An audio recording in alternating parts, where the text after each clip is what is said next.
At 6:14 a.m., one of them wouldn't make it home. Python 1 inverted hard at 9,000 feet, afterburners carving orange streaks across the dawn sky. Below him, the MiG-29 Fulcrum continued its descent toward the USS Abraham Lincoln. Nose down, rate of closure accelerating, no evasive maneuver initiated. The radar warning receiver in the cockpit screamed its final alert. Lieutenant Commander Travis Hollins kept his finger hovering above the weapons release. 2 seconds. 3. The targeting reticle locked solid, tone steady. The Iranian fighter dropped through 2,500 feet and showed no sign of pulling out. His voice cut through the radio frequency, calm but edged with finality. Cerberus Actual, Python 1, request weapons free. Silence stretched across the channel. Not hesitation. Confirmation. The Combat Direction Center aboard the carrier was cycling through the same radar picture, the same descending track, the same impossible geometry that left no room for misunderstanding. Then the reply came. Python 1, you are weapons free. Hollins pressed the release. The AIM-9X Sidewinder detached clean from the rail, ignited, and accelerated to Mach 2.5 in under 2 seconds. White contrail carved a geometric line through humid Gulf air. The missile didn't chase. It intercepted. It calculated. It closed the angular gap with mathematical precision that erased doubt. Impact occurred at 1,200 feet. The MiG's right wing disintegrated. Hydraulic fluid misted into vapor. The fuselage rotated violently, shedding fragments of composite and aluminum across a 300-meter debris field. For a moment, it looked like the aircraft might tumble inverted into the sea intact. Then the canopy blew. The ejection seat fired. The pilot separated. The parachute blossomed white against blue water, and the wreckage of the fighter jet hit the Persian Gulf in a plume of spray and burning fuel. Python 1 rolled wings level and climbed back into formation. But this wasn't supposed to happen. Rules of engagement for the USS Abraham Lincoln Strike Group were strictly defensive. Intercept, shadow, warn, escalate through non-kinetic measures. Weapons release was authorized only under imminent threat to the vessel or its crew. This morning was supposed to be another round of brinkmanship, another Iranian demonstration, another calculated provocation designed to test American resolve without crossing into lethal engagement. Tehran never expected a kill. Washington never expected to fire, and for 67 seconds, the Persian Gulf stood one decision away from war. If you want real-time breakdowns of military crises most people never hear about, the kind that don't make headlines but redefine doctrine overnight, hit subscribe right now. And tell me in the comments, should Python 1 have waited? Or was this shoot-down inevitable the moment those MiGs took off? Drop your answer below. And if this kind of analysis is what you're here for, smash that like button so I know to keep bringing you these deep dives. Because what happened next reveals something far more dangerous than the shoot-down itself. For more than 70 years, the Persian Gulf has been one of the most volatile stretches of water on Earth. Roughly 20% of the world's oil passes through the Strait of Hormuz, a maritime choke point barely 21 miles wide at its narrowest point. Commercial tankers, naval warships, and geopolitical rivalries converge here in a corridor so confined that proximity itself becomes a weapon. Whoever controls perception in these waters controls leverage. The USS Abraham Lincoln was not simply another warship sailing through contested seas.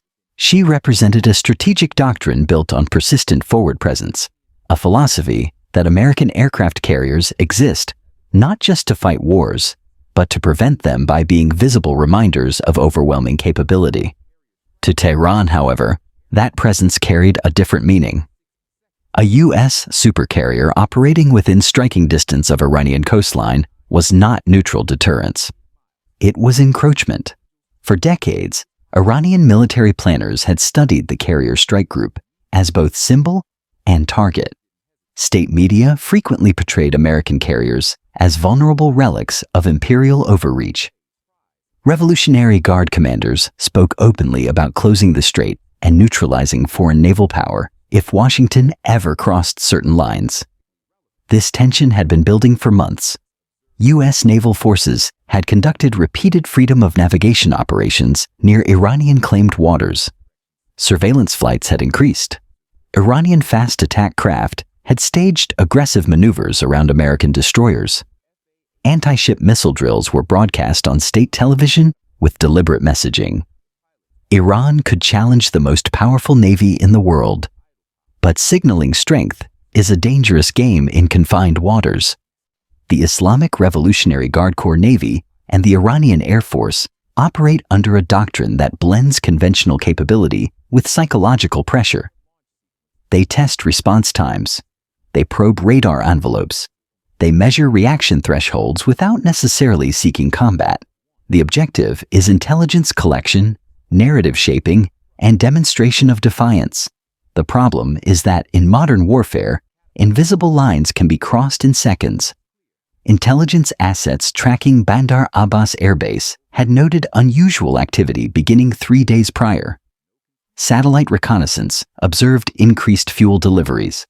Signals intelligence flagged coordination chatter between air and naval elements. Analysts couldn't confirm specific intentions, but the pattern suggested escalation. Nothing definitive, nothing actionable, but enough to elevate alert levels. Inside the Lincoln's Combat Direction Center, crews operated under a simple assumption. In this region, calm mornings could become international crises without warning. The MiG-29 Fulcrum, though a legacy Soviet-era platform, remains a capable multi-role fighter when properly employed. Fast, maneuverable, and equipped with both air-to-air and air-to-surface ordnance, it can serve as interceptor or strike aircraft. In a confined battle space like the Gulf, even older jets become serious threats if flown aggressively at low altitude. For Iranian commanders, launching 6 fighters toward a U.S. carrier group was not random. It was calibrated escalation. 6 aircraft were enough to signal seriousness, enough to test layered defenses, enough to capture propaganda footage, but not enough to represent full war mobilization. It was a demonstration that American carriers operating near Iranian waters would not go unchallenged. What Tehran likely calculated was that Washington would respond with shadowing fighters, radio warnings, and diplomatic protest, but not lethal force. That assumption rested on a belief common in gray zone confrontations, that the other side fears escalation more than you do. The 6 Iranian pilots who climbed into their cockpits before sunrise that morning were briefed on intercept vectors, altitude profiles, and visual approach parameters. They were told this was controlled escalation, a show of national resolve, a message to be transmitted through proximity and maneuver. They were not told how close it might come to combat. At 5:47 a.m., they crossed the line between message and miscalculation. The USS Abraham Lincoln is not a ship in the traditional sense. She is a $12 billion floating fortress, 100,000 tons of displacement, 5,500 crew members, 2 nuclear reactors generating enough power to sustain a small city, flight deck longer than 3 football fields, 90 aircraft capable of projecting force across 600 nautical miles. But raw capability is only part of the equation. What makes a carrier strike group lethal is not firepower alone. It is integration. The Lincoln operates as the nucleus of a networked defense architecture. Aegis-equipped cruisers and destroyers form protective rings at varying distances. SPY-1D phased array radar systems scan airspace in continuous 360-degree arcs. Data links fuse information from satellites, airborne early warning aircraft, and submarine-launched reconnaissance drones into a single composite picture updated in real time. This is not a vessel that reacts to threats. it anticipates them. At 5:49 a.m., radar operators aboard the guided missile cruiser USS Lake Champlain detected 6 airborne contacts departing Bandar Abbas at high speed. Initial track classification: unidentified. Altitude: Angels 12. Bearing: direct toward the carrier strike group. Network cascade initiated in 2.3 seconds. Threat data propagated across the entire formation. Combat systems transitioned from surveillance mode to elevated readiness. Aegis fire control radars pivoted toward the incoming tracks. Missile batteries cycled to hot standby, with surface-to-air launchers elevated to pre-programmed engagement angles.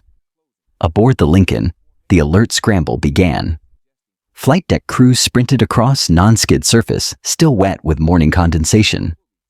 Pilots in ready rooms dropped coffee and grabbed helmets. Plane captains yanked wheel chocks. Catapult officers signaled green deck. 2 FA-18E Super Hornets, Python 1 and Python 2, were already positioned on CATS 1 and 2. 90 seconds from alarm to launch, Lieutenant Commander Hollins, strapped into Python 1, ran through abbreviated pre-flight checks and felt the shuttle attach with a metallic thunk beneath his nose gear. The catapult officer gave the signal. Hollins saluted. The deck erupted. 0 to 150 knots in 2 seconds. Afterburners painted dawn orange. The Super Hornet clawed into humid air, gear retracting, wings sweeping clean. Python 2 followed 6 seconds later. Both aircraft climbed through 3,000 feet, turned southeast, and acquired radar contact at 68 nautical miles.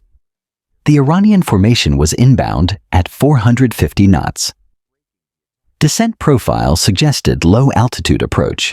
No identification transponders active. No response to radio hails on guard frequency. No external ordnance visible on initial sensor sweep. But that didn't mean unarmed. Python flight established combat air patrol 30 miles ahead of the strike group. Radar locked. Weapons armed. Rules of engagement clear. Intercept. Identify. Escort away from restricted airspace. Engage only if hostile action initiated or imminent threat confirmed. The 6 MiG-29s continued inbound. They thought they were approaching a ship. They were flying into a network. Visual contact occurred at 14 nautical miles. Hollins rolled Python 1 into a shallow left bank and acquired the lead MiG through his heads-up display. Iranian roundels visible on fuselage and wings. Formation tight. No external munitions hardpoints loaded, but belly stations couldn't be visually confirmed from this angle.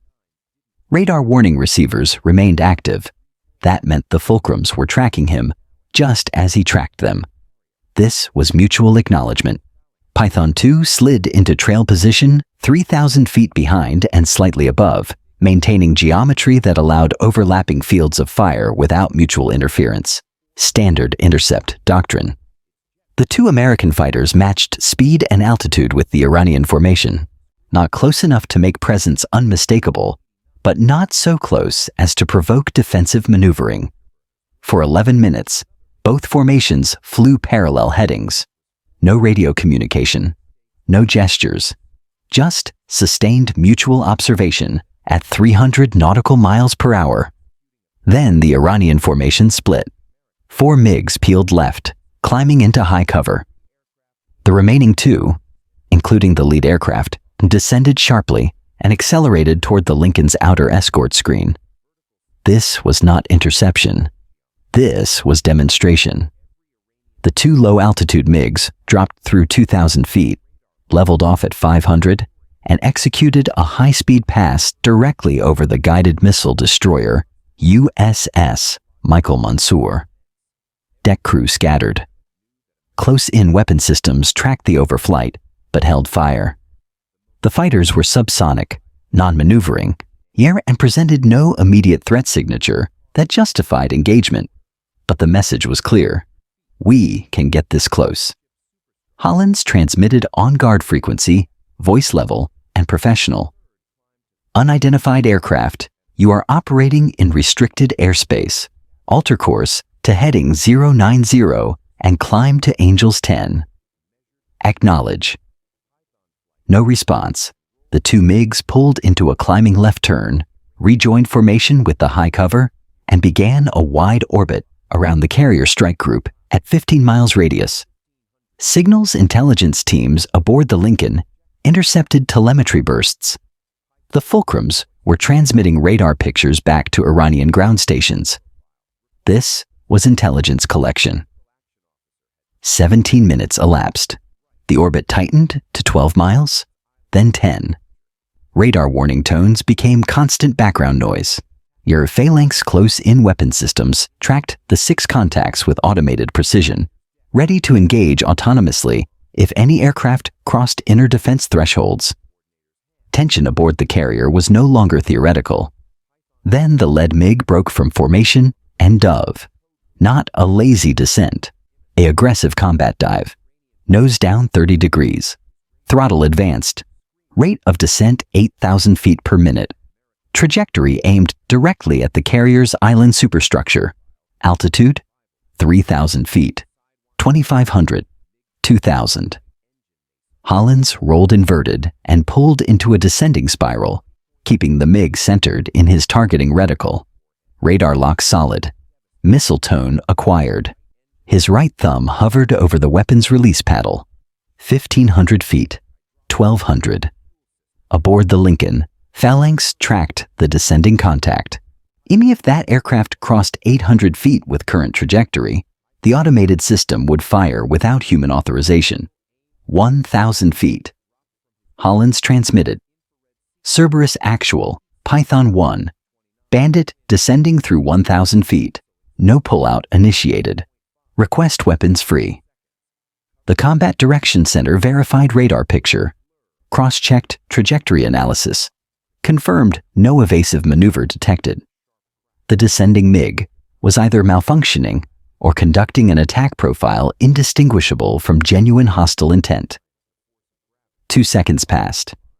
Python 1, you are weapons free. Hollins pressed the release. The AIM-9X motor ignited. White contrail arced downward. Intercept geometry collapsed in under 3 seconds. The missile's infrared seeker locked onto engine exhaust and guided flawlessly. Impact. The MiG's starboard wing sheared off at the root. The fuselage rotated violently. Hydraulic spray atomized into mist. The aircraft tumbled through 600 feet, trailing fire and composite debris. Canopy jettisoned. Ejection seat fired. The pilot separated cleanly, parachute deploying at 400 feet, barely enough altitude for full inflation. He hit the water 30 seconds later, bright orange dye markers spreading across blue-green surface. The wreckage sank in less than a minute. The remaining 5 MiG-29s broke formation immediately, climbing hard and turning northwest toward Iranian airspace. No retaliation. No further aggression. They were gone within 4 minutes. Hollins circled the crash site once, confirming parachute deployment and dye marker visible. Maritime law required notification of Iranian search and rescue coordination. Minutes earlier, they had been adversaries. Now protocol required cooperation. The Lincoln's communications officer transmitted emergency coordinates to Iranian coastal SAR assets on international distress frequency. An Iranian helicopter launched from Bandar Abbas 18 minutes later and recovered the pilot 43 minutes after ejection. No celebration occurred aboard the carrier. No triumphant radio chatter. Just procedural debriefing and strategic assessment of what had nearly become something far worse. Iranian state media reported the incident 6 hours later. Official narrative. Mechanical failure during routine training exercise. Pilot recovered safely. No mention of U.S. involvement. No acknowledgement of proximity to American carrier operations. No, but intelligence communities on both sides knew exactly what had occurred. Signals intercepts captured panicked Iranian transmissions immediately following the shootdown. Satellite imagery showed emergency meetings convened at Revolutionary Guard headquarters within 2 hours. Diplomatic backchannels activated quietly, seeking clarification without public escalation. Washington's response was equally measured. No press briefing, no public statement, just quiet confirmation through strategic channels that rules of engagement had been followed precisely, and that defensive response would remain consistent regardless of narrative spin. What changed was operational calculus. Saudi Arabia, United Arab Emirates, and Israeli defense ministries received detailed briefings within 12 hours. The message was clear. Gray zone brinkmanship in the Gulf now carried kinetic risk. Probing American carriers was no longer consequence-free signaling.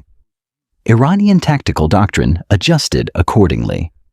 Over the following weeks, IRGC naval harassment declined sharply. Aggressive overflights ceased. Fast attack craft maintained greater standoff distances. The invisible boundary had been redrawn, not through diplomacy, but through demonstrated willingness to enforce it. The intelligence harvest from the engagement proved invaluable. Radar cross-section data on MiG-29 defensive maneuvers, electronic warfare signatures, pilot communication protocols, decision-making timelines under pressure, all cataloged, analyzed, and integrated into threat databases that would shape future encounters. The downed pilot, later recovered and debriefed by Iranian authorities, reportedly provided detailed accounts of American intercept procedures and missile performance. That information flowed into Tehran's strategic assessments, just as U.S. data shaped Washington's. Both sides learned. Both sides recalibrated. And the Persian Gulf grew quieter, not from resolution, but from mutual recognition of how quickly miscalculation could ignite something neither side wanted. The USS Abraham Lincoln maintained her patrol schedule without alteration. Same routes, same presence, same operational tempo. She never changed course, not 1 degree. In the Persian Gulf, the distance between posturing and burning wreckage is measured in seconds. And on this morning, 6 fighters learned exactly where that line was drawn. If you want more deep dives into military crises that redefine doctrine without making headlines, subscribe now. This is the kind of analysis you won't find anywhere else.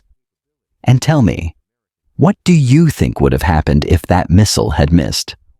Would Iran have retaliated, or would both sides have pulled back from the edge? Drop your take in the comments. I read every single one,